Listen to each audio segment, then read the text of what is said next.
Hi everybody, I'm Stephen James and I'm here to show you how to create this great new project for St. Patrick's Day.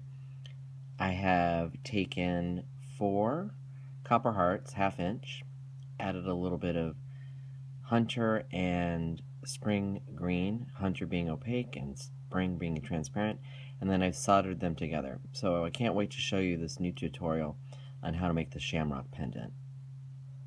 If you're new to hole punching, I encourage you to use a Sharpie marker and actually draw where you're going to punch your hole. You can use a helicopter punch, which is a screw down punch, or a handheld hole punch. But the thing to remember is you need a hole in order for your pendant to dangle. Once you've punched a hole in a single heart, you're ready to clean all 4 of the hearts. So you're going to clean one side of it using Penny Bright, which is a citric acid based cleaner. And you can see I have the copper piece in the palm of my hand. I usually just place it there and run the toothbrush over the surface, and that it helps actually remove any grease or grime or dirt that is going to prohibit the enamel from fusing to the copper. In the original torch enameling video I produced for Vegecation, I encouraged people to put the trivets on the corner of the kiln brick or their firing area, and now I'm actually encouraging people to place the trivet directly in the middle of the kiln brick. I feel like you can still get in there and it's a little bit more stable. So for our first counter enamel, as well as all of the other firings, you're going to see that the kiln brick is in this position and the trivet is positioned in this way as well. You'll also need black enamel for the counter enamel. I use 1995 exclusively for counter enamel, as well as other projects that involve black. Hey, here is my project. I'm going to counter enamel, and I've propped it up on a plastic stilt because I want to be able to grab the sides of it like so and be able to pull it off. It doesn't have a hole in it, and so there's no way to pick it up, so you need to be able to pick it up from its sides. And so I think this plastic this plastic bottle is the best way to actually sift and be able to pick it up. Once you have your copper heart covered with counter enamel, you need to fire it to fuse the counter enamel into place.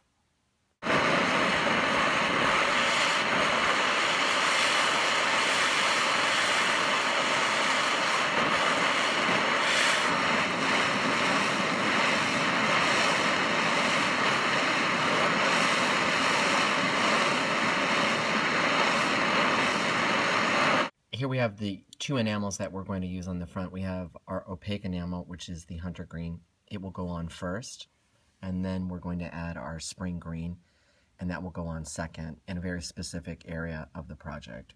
So we're going to add hunter green first, allow the project to cool, and then sift on the transparent in a certain section of the hearts.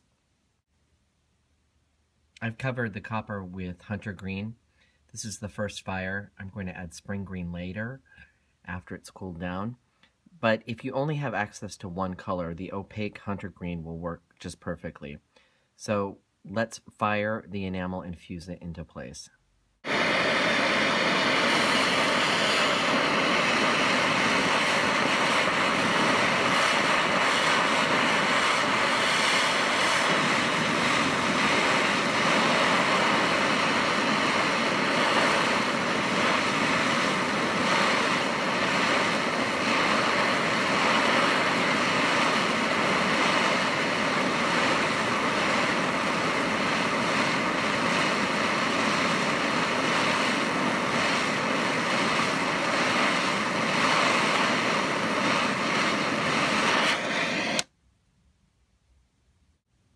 I've sifted just a small amount of spring green on top of a cooled heart, placed it on my trivet, and now I'm getting ready to fire this transparent enamel into place.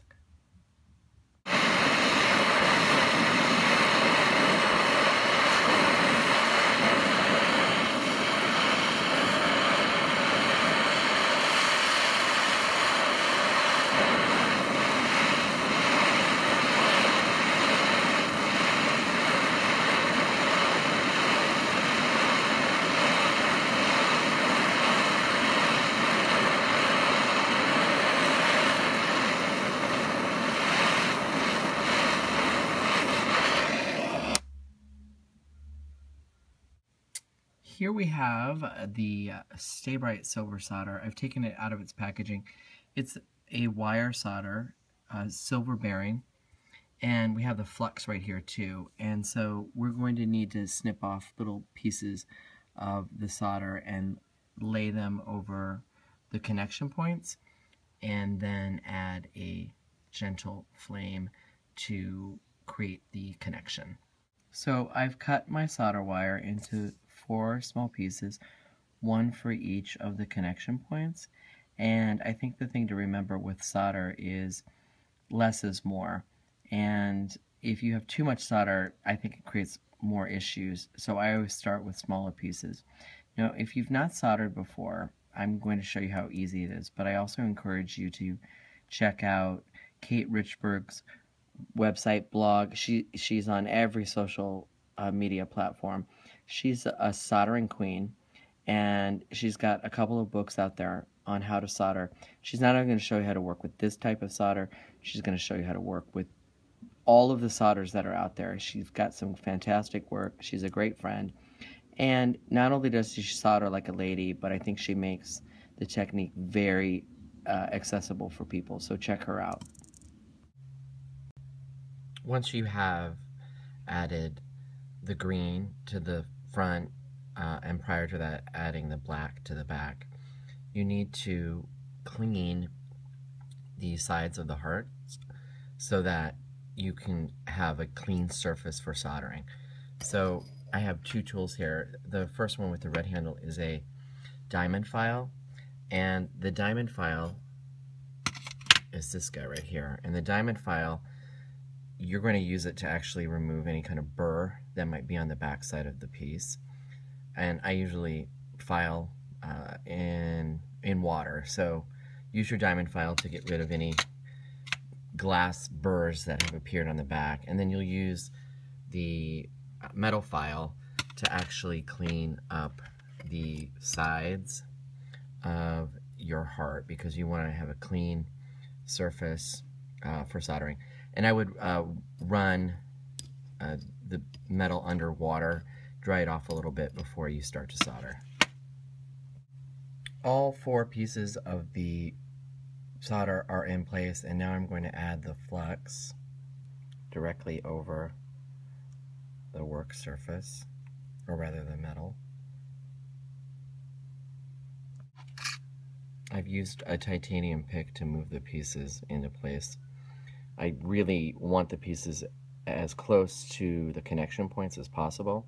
This solder is going to melt at 430 degrees, very low, and it's perfect for work with enameled projects because the flame should never reach the temperature that the enamel fuses at. In this case, the enamel temperatures are anywhere from 1400 to 1500 degrees.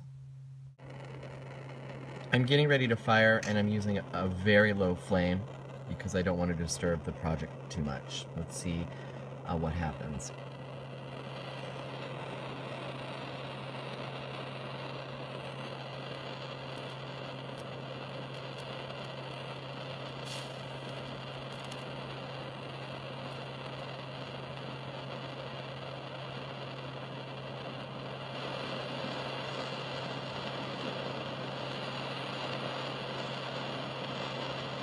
And we're waiting on our last little guy. We might have to come in and do a little work to get that solder to fit into the connection point. I used my titanium pick to deal with that stubborn piece of solder in the last clip.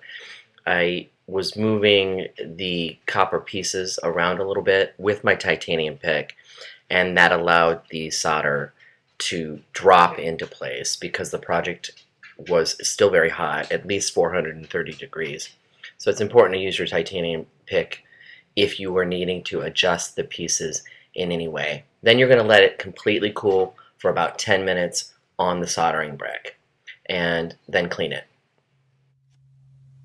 After about 5 to 10 minutes, you're able to actually start cleaning this project. Let's see if the luck of the Irish is with me. I believe that it is. Super thrilled with this project and how it's turned out. You'll notice that the silver bearing solder is showing up a little bit between the four pieces of metal.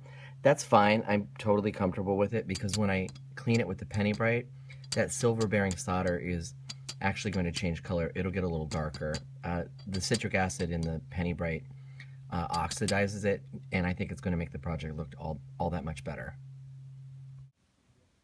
I hope you enjoyed learning how to make the torch enameled 4-leaf clover pendant. I know I really enjoyed teaching you how to do it. And if you were looking for more projects just like this, colorful, playful, combining a lot of different techniques, I encourage you to check out my book, Discover Torch Enameling. There are 25 projects just like this one. It's available for purchase on Amazon, and I look forward to sharing more projects with you in the future. Thank you.